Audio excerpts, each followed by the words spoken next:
Microsoft founder Bill Gates has reclaimed his title as the world's richest man, knocking Amazon CEO Jeff Bezos from the top spot. It has been 2 years since Gates topped the list of the world's 500 richest people.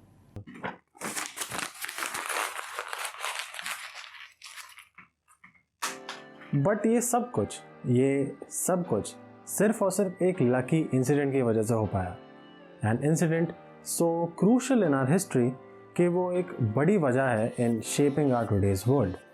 Hello girls and guys, KKB here, और आज हम बात करेंगे about the luckiest opportunity you can get and the stupidest mistake you can make as a person in the tech industry ever.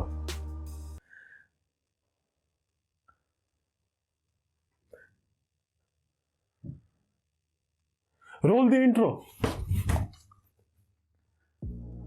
हराम जाते तेज मारता है।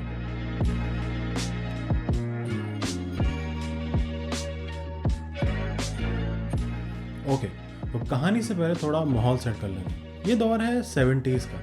Sholay film का जादू अभी भी खत्म नहीं हुआ है। देश में अभी कांग्रेस की सरकार है जिसमें किसी को भी पप्पू नहीं बुलाया जाता है, और हमारे यहाँ टेक्नोलॉजी पर अभी उतना जोर नहीं था क्योंकि हमारे पास मुद्दे ही इतने सारे थे। तो अभी हम यहाँ की बात नहीं करेंगे, we will go to the United States of America. US में 70s वाज द टाइम जब पैलो एल्टो में इनोवेशन बहुत जोरों पर था और एक नई silicon valley was in the making. इन्हीं में कुछ छोटे छोटे नाम थे तब के, like Microsoft, Apple, and the biggest tech company at the time was the International Business Machines, IBM। उस टाइम पर लोगों के पास स्मार्टफोन्स नहीं थे, लैपटॉप और कंप्यूटर्स तक नहीं थे, and even television was too costly to be a common household thing। और जिनके पास होते भी थे तो वो ब्लैक एंड वाइट वाले होते थे। People were still able to read more than a few pages, and anyone who was using a computer was called nerd। Nerd. Starting में कंप्यूटर्स में स्क्रीन भी नहीं होती थी एंड इवन माउस तक नहीं होता था। कंप्यूटर्स पहले सिर्फ बड़ी बड़ी ऑर्गेनाइजेशंस में ही दिखते थे, like government offices, universities, scientific laboratories, और इनको यूज़ करने के लिए भी एक प्रॉपर साइंटिस्ट हायर किया जाता था। कंप्यूटर्स पहले इतने महंगे होते थे, मतलब इतने महंगे कि जितने में आज के बंदा घर खरीद ले, और इतने बड़े होते थे कि पूरे पूरे कमरे घेर लें। तो समझ गए ना क्या सीन चल रहा है? नहीं भी समझे तो यार ये सेक्शन दोबारा देख लेना, मैं तो आगे बढ़ रहा हूँ। अब 80s में एप्पल ने एक नया ट्रेंड शुरू कर दिया। The computers they made were targeted to the common people. काफ़ी लोगों ने अपनी लाइफ में पहली बार ये कंप्यूटर्स को अपने पर्सनल यूज़ के लिए खरीदना शुरू किया। The industry leader IBM was not interested in the idea of personal computers। उनको लगता था कि कंप्यूटर्स आम लोगों के खेलने के लिए नहीं है, इसलिए उन्होंने PCs पर ध्यान ही नहीं दिया। लेकिन फिर आया एप्पल II। इस कंप्यूटर ने गेम ही चेंज कर दिया। ये ऐसा पहला कंप्यूटर था जिसमें थी इंडस्ट्री की सबसे इनोवेटिव टेक्नोलॉजी। पता है क्या? मैं बताता हूँ। It was a monitor.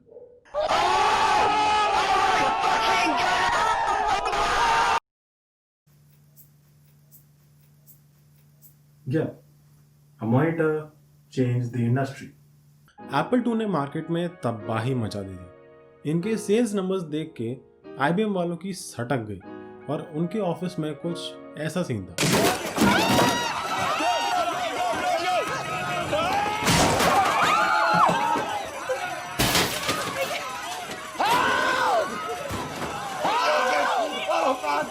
They needed a PC and they needed it fast। नहीं तो एप्पल सारी मार्केट ही खींच ले जाता। बट यहाँ एक प्रॉब्लम थी, क्योंकि IBM was a really big company.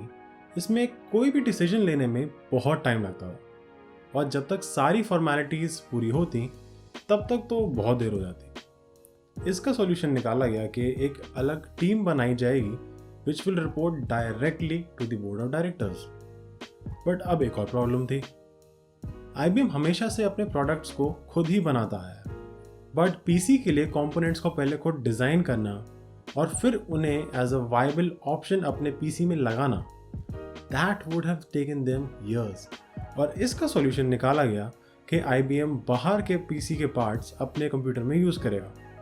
और काफ़ी मेहनत मशक्क़त के बाद IBM ने फाइनली 1 साल के अंदर अपना खुद का पीसी बना लिया था। बट अब भी एक लास्ट प्रॉब्लम बची थी, उसमें कोई ऑपरेटिंग सिस्टम नहीं था। नाउ आईबीएम की इस आखिरी प्रॉब्लम के लिए वो जाकर मिले बिल गेट्स से। माइक्रोसॉफ्ट कोई उतनी खास बड़ी कंपनी नहीं थी, जिसकी वजह से बिल गेट्स उतना फेमस भी नहीं था। इसलिए इट्स नॉट दैट सरप्राइजिंग कि जब IBM अप्रोच्ड बिल गेट्स, उनको लगा कि वो ऑफिस का इंटर्न है and they asked him if he could make an operating system for them. और बात शुरू होने से पहले ही IBM made Bill Gates sign an NDA। NDA यानी कि नॉन डिस्क्लोजर अग्रीमेंट का मतलब होता है कि Bill Gates was not allowed to tell about that meeting to anyone. Bill Gates ने उन्हें समझाया कि उसके पास अभी ऐसा कोई OS है ही नहीं जैसा IBM चाहती है, एंड ही टोल्ड देम कि एक बंदा है गैरी किल्डॉल, इसने एक खुद का ऑपरेटिंग सिस्टम बनाया है, आप इससे जाके मिल लो। अब आते हैं इस वीडियो को बनाने के मेन रीजन पे, गैरी किल्डॉल। मैंने जब इस आदमी की कहानी सुनी ना, तो पहले 1 घंटे तक मेरा रिएक्शन था ये, No, God! No, God, please, no! No! No! No! उसके बाद ये, तू पागल है क्या? अबे तू पागल! उसके बाद ये, एंड इसके बाद ये। यार इस पे तो वीडियो बनानी पड़ेगी। And this is how we ended up here. Gary ने 2 बहुत ही कमाल के टेक्नोलॉजीज में अपना योगदान दिया।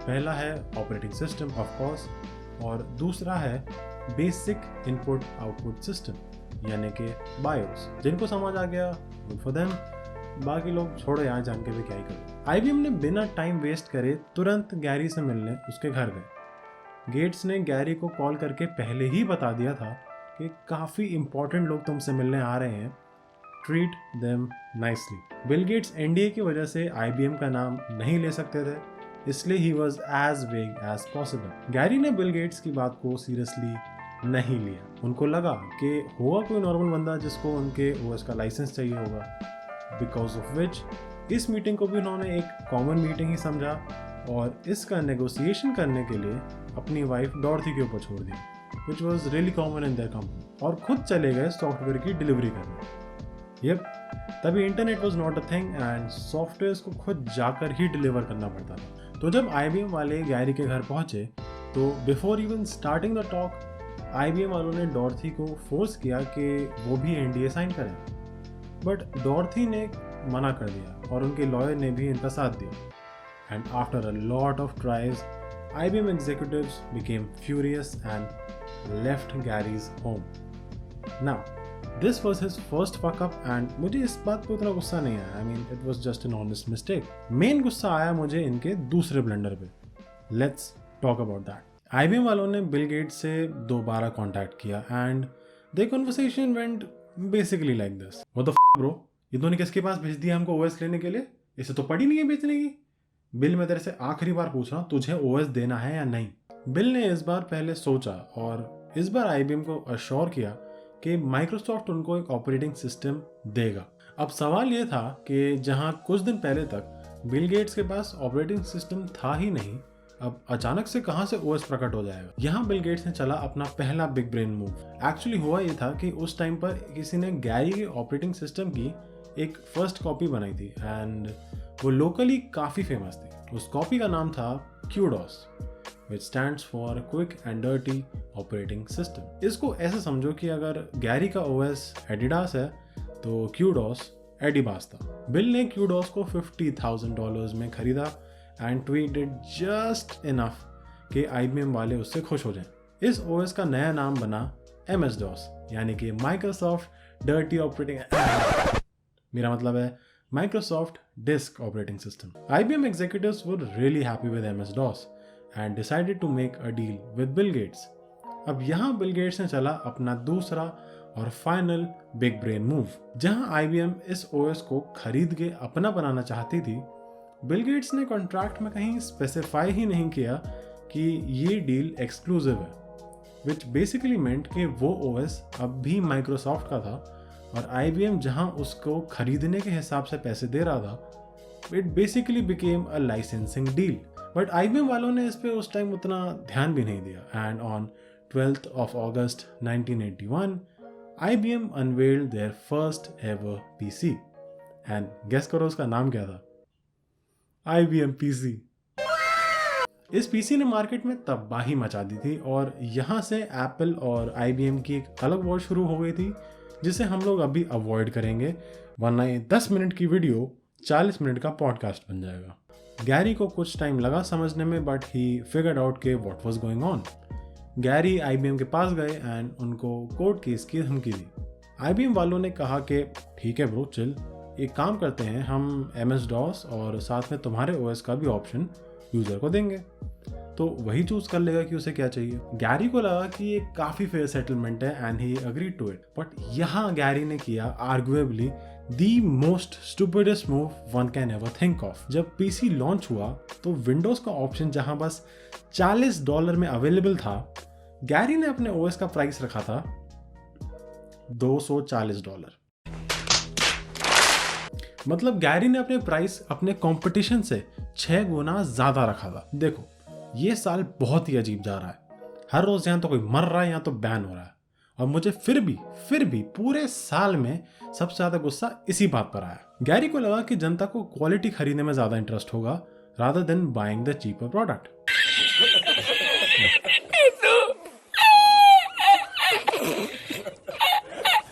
But he was totally wrong on this one. जनता को MS-DOS ही ज्यादा पसंद आया because of its low price and because of which slowly Gary became irrelevant. After this blunder, Gary tried to come back on track, but अब ये करना थोड़ा ज़्यादा मुश्किल हो गया था। Everyone around him kept reminding him of his biggest blunder, and this started taking a toll on him. Gary की लाइफ अब काफ़ी सैड हो गई थी। गैरी एंड डॉर्थी के बीच में इस पूरे इंसिडेंट के ऊपर कई बार झगड़े हुए and depression and alcoholism became the staple of their house. इसके बाद गैरी की life just went down a spiral, and in 1983 Dorothy even divorced him. All of this ended on 8th of July 1994. Gary Kildall, the person who literally shaped our today's modern world, was found dead at a bar in California. The reason of his death is still unclear to this date. कुछ लोग कहते हैं that he got into a bar fight. Some say that he just fell down from his chair while he was drunk, but no one actually knows what happened. So, the moral of the story is always pick the right chances. Life doesn't always gives you a second chance. Now, इस story में Bill Gates अगर आपको villain लग रहा हो तो I can completely understand, but I would argue कि ऐसा नहीं है। बिल गेट्स ने तो गैरी को एक चांस दिया था, but if Gary was not wise enough to work on that chance, तो बिल गेट्स उसका मावा नहीं लगाया कि उसको दोबारा चांस देगा। Bill Gates saw an opportunity and he took it. Also, अगर ये OS का पूरा चक्कर नहीं भी होता तब भी बिल गेट्स की इंटेलिजेंस इतनी थी कि वो कोई और मौका बना लेता। So Bill Gates intelligence is not even a question in this debate. बस इतना समझ लो कि इस दुनिया में सिर्फ टैलेंटेड होना काफ़ी नहीं होता, दुनिया में सर्वाइव करने के लिए दिमाग लगाना भी ज़रूरी है। Okay guys, so this will be all from my side. Let me know what you guys think about this video in the comments down below. और अगर इस वीडियो को देखने के बाद आपको लगे क्या तो सही रहा है, तो इस वीडियो को लाइक कर देना, चैनल को सब्सक्राइब कर देना, and I will be back soon. के भी आउट।